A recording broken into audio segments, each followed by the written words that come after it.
إن الحمد لله نحمده ونستعينه ونستغفره ونعوذ بالله من شرور أنفسنا ومن سيئات أعمالنا من يهده الله فلا مضل له ومن يضلله فلا هادي له وأشهد أن لا إله إلا الله وحده لا شريك له وأشهد أن محمدا عبده ورسوله يا أيها الذين آمنوا اتقوا الله حق تقاته ولا تموتن إلا وأنتم مسلمون يا أيها الناس اتقوا ربكم الذي خلقكم من نفس واحدة وخلق منها زوجها وبث منهما رجالا كثيرا ونساء واتقوا الله الذي تساءلون به والأرحام إن الله كان عليكم رقيبا يا أيها الذين آمنوا اتقوا الله وقولوا قولا سديدا يصلح لكم أعمالكم ويغفر لكم ذنوبكم ومن يطع الله ورسوله فقد فاز فوزا عظيما أما بعد فإن أصدق الحديث كتاب الله وأحسن الهدي هدي محمد صلى الله عليه وسلم وشر الأمور محدثاتها وكل محدثة بدعة وكل بدعة ضلالة وكل ضلالة في النار. ہر قسم کی تعریف بزرگی بڑائی اللہ وحدہ لا شریک کے لیے لائق اور زیبا ہے، جس نے ہم تمام کو مسلمان بنایا، دولت اسلام سے مالا مال کیا. لاکھوں درود و سلام ہوں فرزن سارے ہی انبیاء کرام پر، خصوصیت کے ساتھ ہمارے اور آپ کے آخری نبی امام المرسلین رحمت للعالمین جناب محمد صلی اللہ علیہ وسلم پر. برادران اسلام، عزیز دوستوں، خواتین اسلام، حج دین اسلام کا ایک اہم ترین رکن ہے، جس کی ادائیگی کے لیے دنیا بھر سے لاکھوں مسلمان خانہ کعبہ تشریف لے جاتے ہیں، جن کے رنگ و نسل مختلف ہوتے ہیں، جن کے ملک اور زبان مختلف ہوتے ہیں، جن کے تہذیب اور تمدن مختلف ہوتے ہیں، لیکن وہ سب کے سب صرف ایک اللہ واحد کے لیے اپنی عبادتوں کو انجام دیتے ہیں، اور ان کی عبادتوں کا مقصد بھی ایک ہی ہوتا ہے کہ اللہ ان سے راضی ہو جائے. آج حج کا آخری دن ہے. حج دروس اور اسباق کا ایک مدرسہ ہے. حج کے دروس میں سب سے اہم ترین درس توحید ہے، بلکہ حج کا مقصد ہی اللہ کے لیے توحید کو ثابت کرنا اور اس کے لیے عبادتوں کو خالص کرنا ہے. جابر بن عبداللہ رضی اللہ تعالیٰ عنہ فرماتے ہیں، نبی کریم صلی اللہ علیہ وسلم نے کلمہ توحید کے ساتھ تلبیہ کہنا شروع کیا. تلبیہ سارے کا سارا توحید ہے. لبیک اللہم لبیک، میں حاضر ہوں اے اللہ، میں حاضر ہوں. لا شریک لک لبیک، تیرا کوئی شریک نہیں ہے اے پروردگارہ، میں حاضر ہوں. ان الحمد والنعمت لک والملک، ساری تعریفیں تیرے لیے ہیں اور نعمتیں تیری طرف سے ہیں، بادشاہت تیرے لیے ہے، تیرا کوئی شریک نہیں ہے اے پروردگارہ، میں حاضر ہوں. مسلمان تلبیہ پکارتے ہوئے خانہ کعبہ پہنچتا ہے اور خانہ کعبہ کے طواف کے ساتھ مناسک حج کا آغاز کرتا ہے. خانہ کعبہ مسجد حرام، یہ وہ مسجد ہے، یہ وہ گھر ہے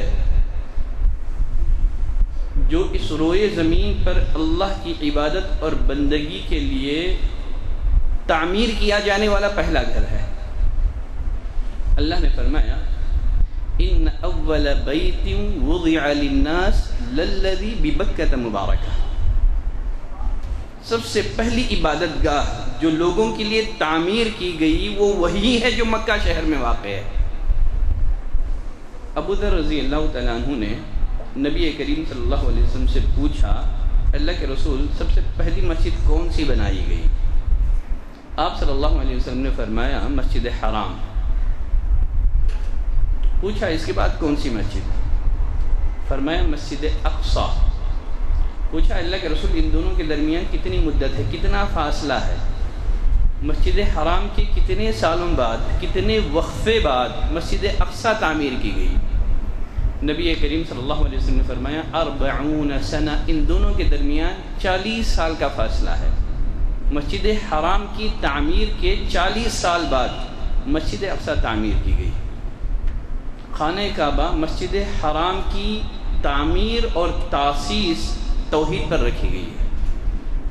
اللہ نے فرمایا وَإِذْ بَوَّأْنَا لِإِبْرَاهِيمَ مَكَانَ الْبَيْتِ، یاد کرو اس وقت کو جب کہ ہم نے ابراہیم کے لیے خانہ کعبہ کی جگہ مقرر کی، اس شرط کے ساتھ، اس ہدایت کے ساتھ، اللہ تشرک بھی شیئا، میرے ساتھ کسی کو شریک نہ کرنا۔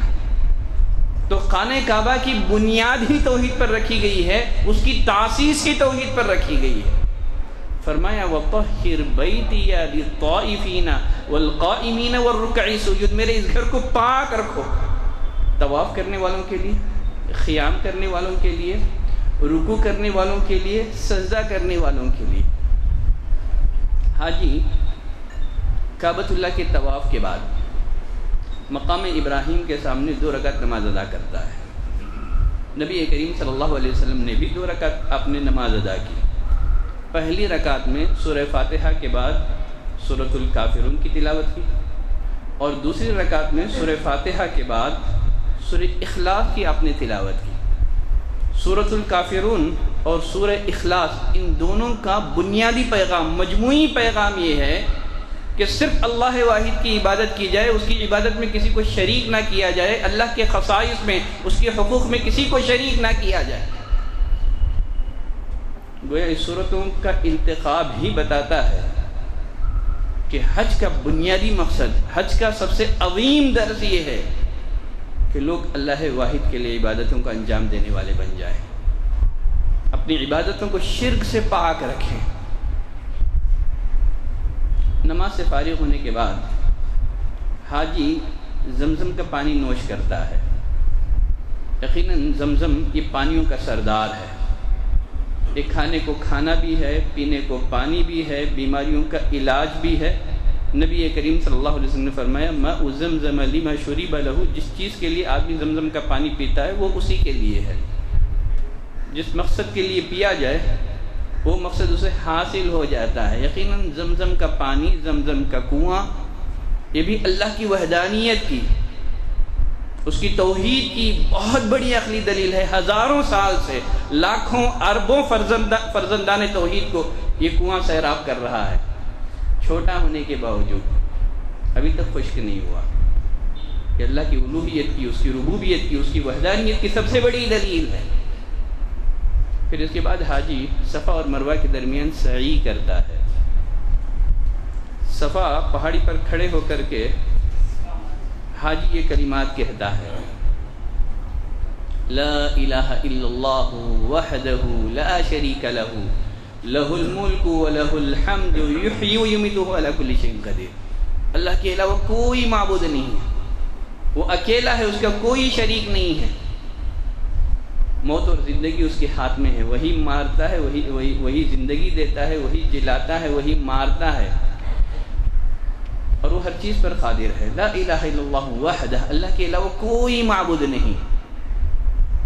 انجز وعدہ، اس نے اپنا وعدہ پورا کیا۔ ونصر عبدہ، اس نے اپنے بندے کی مدد کی۔ وہزم الاحزاب وحدہ، اس نے اکیلے دشمنوں کو شکست دیا۔ دیکھیے یہ کلمات بھی خالص توحید پر مشتمل ہیں۔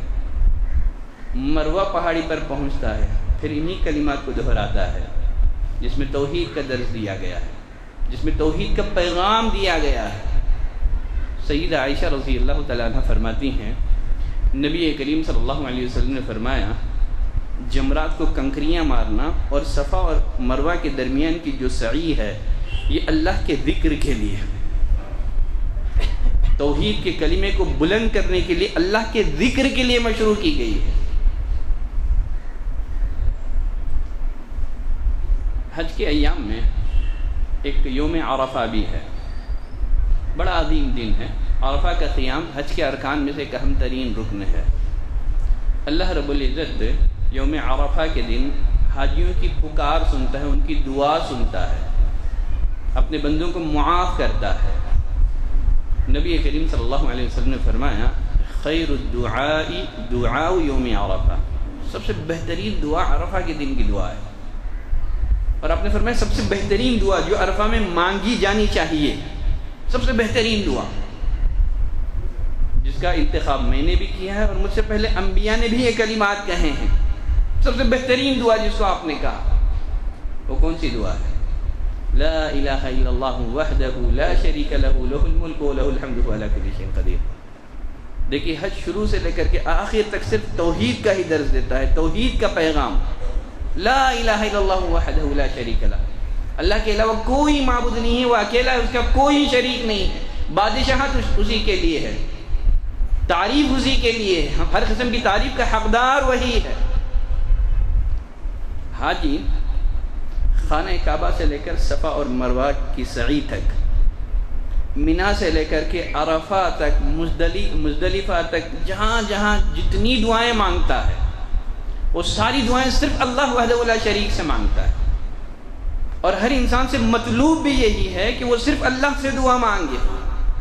قرآن مجید کی سب سے عظیم سورۃ الفاتحہ کا سب سے عظیم پیغام بھی یہی ہے کہ بندے صرف اسی کی عبادت کریں، صرف اسی کو مدد کے لیے پکاریں، ایاک نعبد و ایاک نستعین۔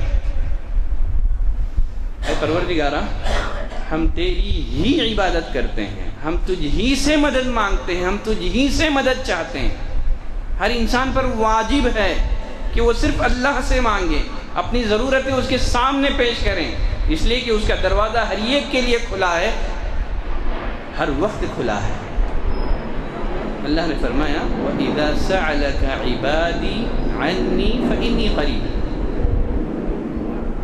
اے میرے نبی جب تجھ سے میرے بندے میرے بارے میں سوال کریں، بتانا کہ میں ان کے قریب ہوں۔ اجیب دعوت الداعی اذا دعان، جب کوئی دعا کرنے والا دعا کرتا ہے تو میں اس کی دعا کو سنتا ہوں، میں اس کی پکار کو سنتا ہوں۔ اور ایک جگہ اللہ نے فرمایا وقال ربکم ادعونی استجب لکم، تمہارے رب نے کہا ادعونی مجھے پکارو، استجب لکم میں تمہاری فریاد سنوں گا، میں تمہاری پکار سنوں گا، میں تمہاری ضرورتیں پوری کروں گا۔ ان الذین یستکبرون عن عبادتی، جو تکبر کرتے ہیں، جو مجھ سے نہیں پکارتے ہیں، جو میری عبادت نہیں کرتے ہیں۔ تو اس آیت کریمہ میں دعا کو عبادت سے تعبیر کیا گیا، ان الذین یستکبرون عن عبادتی، پہلے دعا کا ذکر ہے پھر عبادت کا ذکر ہے۔ مفسرین نے لکھا کہ اللہ نے اس آیت کریمہ میں دعا کو عبادت قرار دیا ہے، اور خود نبی کریم صلی اللہ علیہ وسلم نے فرمایا دعا در حقیقت عبادت ہے۔ یقیناً جو لوگ میری عبادت سے اعراض کرتے ہیں، تکبر کرتے ہیں، یا میرے علاوہ اور لوگوں سے بھی مانگتے ہیں، اپنی ضرورتیں دوسروں کے سامنے پیش کرتے ہیں، قیامت کے دن ذلیل و خوار ہو کر کے جہنم میں داخل کیے جائیں گے۔ تو حج کا بنیادی پیغام یہ ہے کہ لوگ اللہ کے لیے توحید کو ثابت کریں، اس کے لیے عبادتوں کو خالص کریں، اللہ سے دعا کرتے ہیں کہ پروردگارہ تو ہمیں توفیق دے کہ ہم ہر قسم کی عبادتیں صرف تیرے لیے انجام دے سکیں، تو ہمیں ثابت قدمی عطا فرما۔ ابراہیم علیہ السلام کی دعاؤں کا اللہ نے قرآن مجید میں تفصیل سے ذکر کیا ہے، بہت ساری دعائیں ابراہیم علیہ السلام نے جو مانگی تھی قرآن مجید میں ان کا تذکرہ موجود ہے۔ ابراہیم علیہ السلام کی دعاؤں میں ایک دعا یہ بھی تھی، اے پروردگارہ وَجُنُبْنِي وَبَنِيَّ أَن نَعْبُدَ الْأَصْنَامَ، اے پروردگارہ مجھے بھی بچا، میری اولاد کو بھی بت پرستی سے بچا۔ حالانکہ امام الموحدین ہیں، شرک سے بے خوف نہیں ہو گئے۔ میں اہل حدیث گھرانے سے ہوں، میں موحد ہوں، ہمارے پاس شرک نہیں ہے۔ امام الموحد ہونے کے باوجود اللہ سے دعا کر رہے ہیں کہ اللہ مجھے بھی شرک سے بچا لے، میری اولاد کو بھی شرک سے بچا لے۔ اسی لیے ایک مسلمان کو چاہیے کہ کبھی شرک سے بے خوف نہ ہو، ہمیشہ اللہ سے دعا کرے۔ اور ایک حدیث میں نبی کریم صلی اللہ علیہ وسلم نے صحابہ سے فرمایا اے لوگوں اجتنبوا ھذا الشرک، اس شرک سے بچو، اس لیے کہ یہ شرک چونٹی کی آہٹ سے بھی زیادہ پوشیدہ ہے۔ شرک تمہاری زندگیوں میں کیسے جگہ بنا لیتا ہے تمہیں شعور اور احساس تک نہیں ہوتا ہے۔ کتنے ایسے کلمات، کتنے ایسے جملے، کتنے ہمارے ایسے اعمال ہیں جو شرک کی خبیث ہیں یا شرک کے اصغر کی خبیث سے ہیں۔ صحابہ نے پوچھا اللہ کے رسول جب شرک کا معاملہ اتنا خطرناک ہے تو پھر ہم کیا کریں؟ نبی کریم صلی اللہ علیہ وسلم نے صحابہ اکرام کو دعا سکھائی، کہا کہ یہ دعا پڑھو، اللہم انی اعوذ بک ان اشرک بک شیئا اعلمہ، اللہ میں اس بات سے تیری پناہ مانگتا ہوں کہ میں جانتے بوجھتے تیرے ساتھ کسی کو شریک بناؤں، اور انجانے میں اگر مجھ سے شرک ہو چکا ہے، واستغفرک لما لا اعلم، اگر انجانے میں مجھ سے شرک صادر ہو گیا ہو، کوئی جملہ شرکیہ میرے منہ سے ادا ہو گیا ہو، اللہ مجھے معاف کر دے۔ تو ہر مسلمان کو چاہیے کہ اس دعا کو یاد کرے، عام دعاؤں میں اس کا بھی اہتمام کریں۔ سبحانک اللہم و بحمدک، اشہد ان لا الہ الا انت، استغفرک و اتوب الیک۔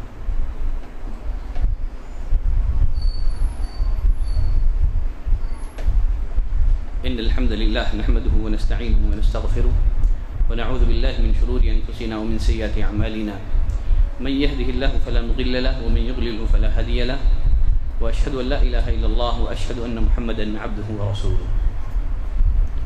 نبی کریم صلی اللہ علیہ وسلم کے دور کے مشرکین اللہ رب العزت کو خالق رازق مانتے تھے، مدبر مانتے تھے، بلکہ موسم حج میں حج بھی کیا کرتے تھے، لیکن ساتھ ہی انہوں نے اللہ کے ساتھ اور معبودان باطلہ کو شریک کر رکھا تھا۔ جب یہ لوگ احرام باندھتے تھے تو تلبیہ کہتے ہوئے یہ کلمات ادا کرتے،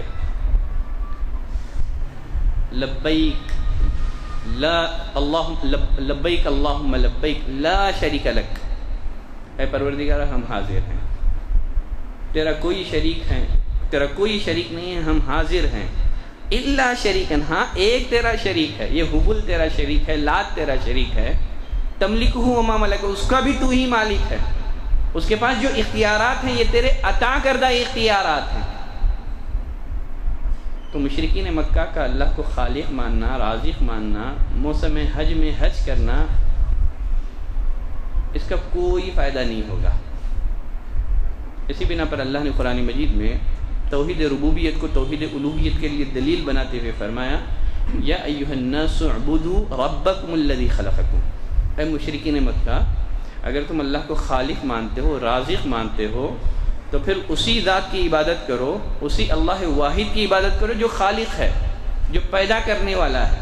تو عبادت خالق کی ہوگی، مخلوق کی نہیں ہے، عبادت کریٹر کی ہوگی، کریشن کی نہیں ہوگی۔ اعبدوا ربکم الذی خلقکم، عبادت کرو اپنے اس رب کی جس نے پیدا کیا، جس نے تم کو بھی پیدا کیا، تم سے پہلے لوگوں کو بھی پیدا کیا۔ مقصد یہ ہے کہ تم پرہیزگار بن جاؤ۔